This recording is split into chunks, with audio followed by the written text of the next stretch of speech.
जाई, तब काहे कैले बारू हमसे बेवफाई।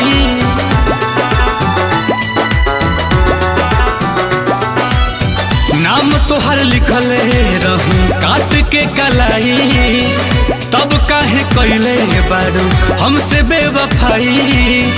तड़पता दिलवा बेचारा हो, याद संगे नमो मिटावे जात बहानी, काट के ब्लेड से दोबारा हो। याद संगे नमो मिटावे जात बहानी, काट के ब्लेड से दोबारा हो।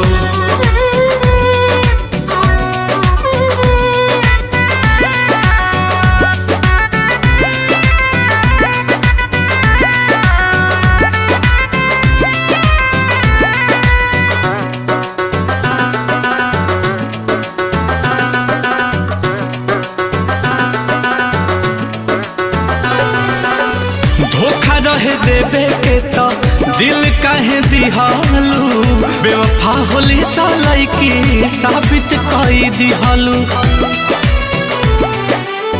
धोखा रहे देवे के तो दिल काहे दिहालू, बेवफा होली सालाई की साबित कई दिहालू।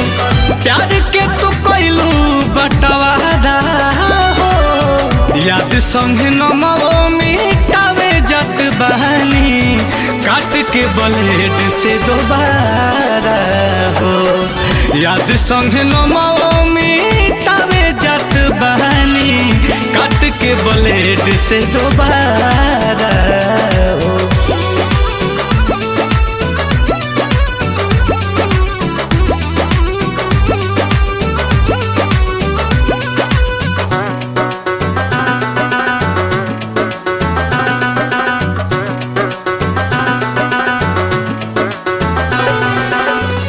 बड़ुए उम्मीद की तू पैबू सुकून हो, देख के बहुत नील कमल के खून हो।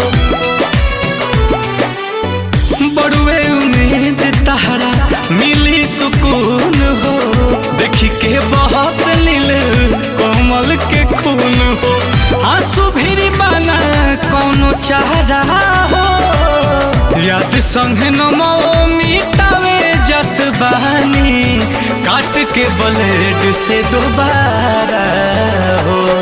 याद संगे नमो मिटावे जात बहानी, काट के ब्लेड